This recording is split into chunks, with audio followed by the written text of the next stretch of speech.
तंत्र खतरे में आ जाता है। हर 5 में 6वें दिन किसी को अलग देश चाहिए।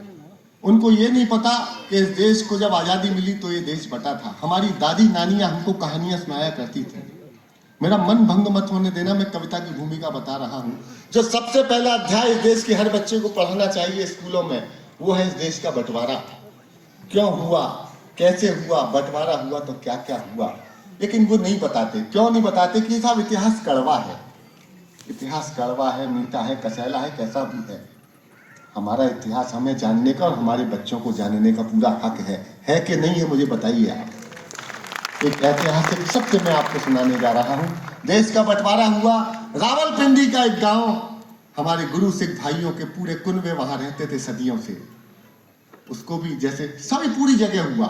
सिर्फ एक घटना उठाई है मैंने, उसमें घेर लिया।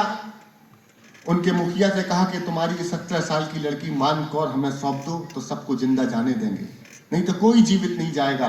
बाकी तो हम, लड़की तो हम ले लेंगे, दौलत भी हम ले लेंगे। ये घटना भीष्म साहनी जी के उपन्यास में थी, तमस में। मैंने पूरी घटना का एक काव्यांतरण किया है। 5 मिनट की, 7 मिनट की कविता है। मेरा मन मत बिगड़ने देना। जहां लगे कविता में आपका समर्थन आवश्यक है, समर्थन देते हुए। छले हैं जाने कितनी बार, छले हैं जाने कितनी बार, जले हैं सदी। देखिए, पिछले माह मैंने अपने जीवन का सबसे बड़ा नुकसान सहा है। मैंने अपनी माँ को खोया। माँ का चला जाना कैसा होता है, ये मुझसे ज्यादा इस समय कोई नहीं समझ सकता। ये आशीर्वाद से मैं यहाँ खड़े होकर अपना वो काम करने आया हूँ जिस काम के लिए हमारी माँ कभी नहीं चाहती कि हम दुखी रहें। मेरी माँ की हमेशा इच्छा रही कि वो सामने से बैठ के मुझे कभी कभी सम्मेलन में सुने, ऐसा हो नहीं पाया। लेकिन आज मैं मानता हूँ, आज मेरी माँ पहली बार मुझे लाइव सुन रही है वहां से, पहली बार। तो मेरा मन ऐसा लगना चाहिए कि उनका बेटा सबसे ज्यादा जमा आज कभी सम्मेलन में, और जिन विषयों को उठाया उन विषयों को आपने मन दिया। ये कविता मैं अपनी माँ भारत माता को ही सौंप रहा हूं, सुनना। छले हैं जाने कितनी बार, जले हैं सदियों से घर द्वार, हुए हैं कितने नरसंहार, सहे हैं कितने अत्याचार। इतिहासों में दबी हुई है, इतिहासों में दबी हुई है वो अनकही कथाएं। तुम्हें हम क्या बतलाएं, तुम्हें क्या क्या बतलाएं। लुटा माँ बहनों का सिंदूर, आस्थाएं थी चकनाचूर। किसी को किया गया मजबूर, किसी ने किया नहीं मंजूर। बंटवारे की क्या कीमत दी, बंटवारे की क्या कीमत दी। भूले नहीं भुलाए, तुम्हें हम क्या बतलाएं, तुम्हें क्या क्या बतलाएं। हुए हैं कितने अत्याचार। सरदार जी, आपकी पगड़ी को गुरुद्वारा मान के समर्पित करता हूँ।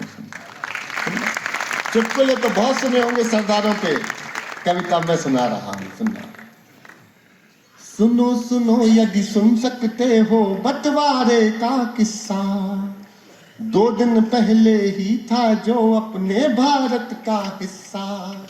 एक गांव रावलपिंडी का, बस्ती थी सिखों की, सदियों से ना मिटी, अरे वो हस्ती थी सिखों की।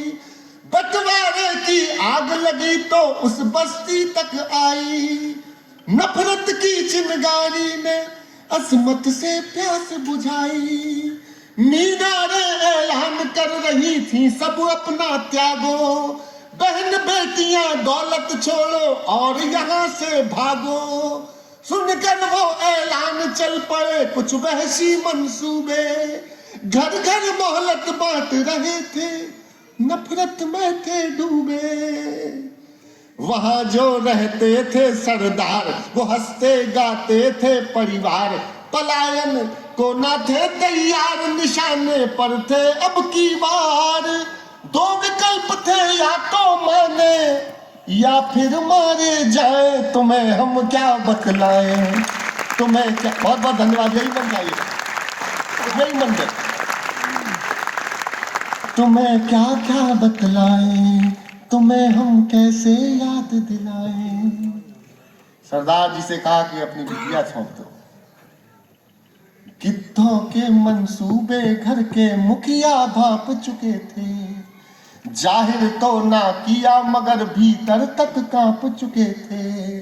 बोले अब तैयार करो सरदारों अपना जत्था, आंगन में माँ बहन बेटियां सबको करो इकट्ठा, पंच ककार धार लो गुरु की वाणी मांग रही है, गुरु की तेग हमारी फिर कुर्बानी मांग रही है। इत्थे आ सोनी बेटी मान, इत्थे आ सोनी बेटी मान, मिटे ना चेहरे की मुस्कान, इत्थे आ सोनी बेटी मान, मिटे ना चेहरे की मुस्कान। तुझे अब देना है बलिदान, पंच प्यारों की रख ले आन, शीश दान जो हुए कभी वो शीश नहीं झुक पाए, तुम्हें हम क्या बतलाएं, तुम्हें क्या क्या बतलाएं, हुए हैं कितने। दृश्य बन रहा है ना कहानी का। बेटी को बुलाया कि बेटा अब तुझे अपना शीश दान करना है, मेरी मां। उसको क्या परवाह मिले ना इतिहासों में लेखे, जिसका हो मजबूत इरादा वो मुड़ कर क्या देखे। ऐसे चली मान फिर अपना बलिदानी प्रण लेके, ऐसे चली मान फिर अपना बलिदान, और देखना किस अदा से झुकी। ऐसे चली मान फिर अपना बलिदानी प्रण लेके, जैसे हो गुरु ग्रंथ साहिब पर अपना मत्था टेके। कमजोर तालियां नहीं चलेंगी, बिल्कुल नहीं चलेंगी। ये सारे लोग मिलकर आज इस पगड़ी को सम्मान दे रहे हैं, अगर तालियां में वो जुनून देखना चाहिए।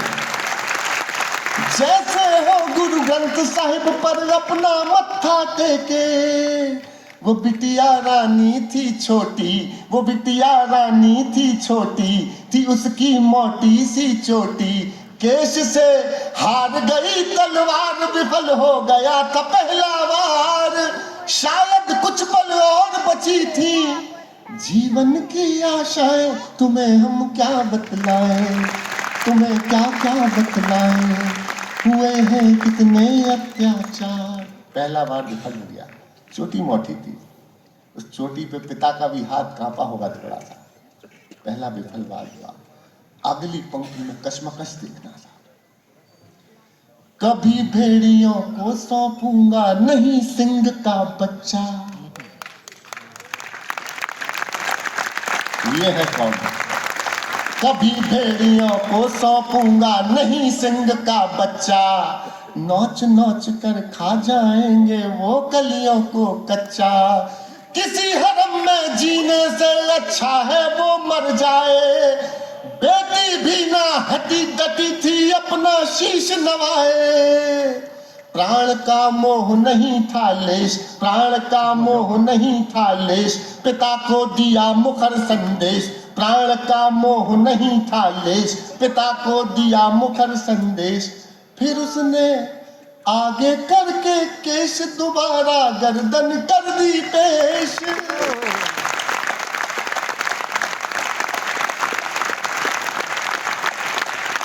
स्वाभिमान से कहा पिताजी अपना धर्म निभाए, तुम्हें हम क्या बतलाएं, तुम्हें क्या क्या बतलाएं, तुम्हें हम क्या क्या याद दिलाएं।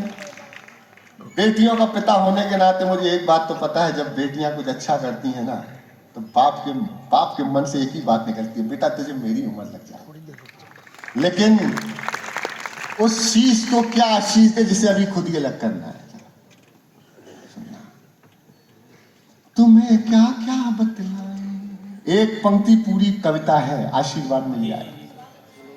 जिउंदी रह पुत्र कहने की हिम्मत ना हो पाई, जिउंदी रह पुत्र कहने की हिम्मत ना हो पाई। बूढ़े हाथों ने पूरी ताकत से खड़ग चलाई, लाखों बलिदानों की गाथाएं तुझ पर बलिहारी। धन्य धन्य भारत की बेटी हम तेरे आभारी, फिर गुरुओं की चिड़िया बागों से ना बाजी हारी। अरे जान भले ना बची मगर तू बचा गई सरदारी।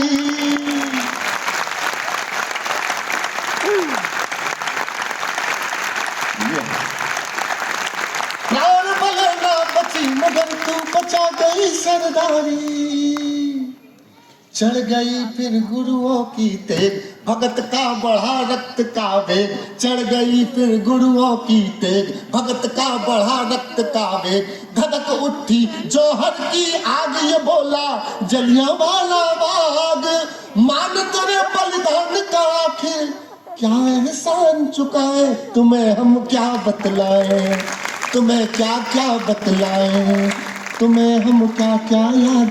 ये थी सत्य कथा। अब अंत का अंतरा इसका मेरी कल्पना है और मैं सौंप रहा हूं सुनना। हमारे गुरु तेग बहादुर जी को याद करते हुए एक कवि कल्पना क्या कर सकता है जो हरिओम पवार जी के चरण के कविता लिखने की हिम्मत बना रहा हूं। हम तो क्या कविता लिखेंगे जो इन्होंने लिखी, लेकिन उनके सामने सुनाना भी अपने आप में बहुत बड़ा काम। सुनना, तुम्हें हम क्या बतलाएं, एक सिंगनी पुनः स्वर्ग की सीढ़ी अभी चढ़ी थी, एक सिंगनी पुनः स्वर्ग की सीढ़ी अभी चढ़ी थी, हारा रानी भाल थाल में अपना लिए खड़ी थी, झांसी की रानी ने उस पर स्वयं पुष्प बरसाए, झांसी की रानी ने उस पर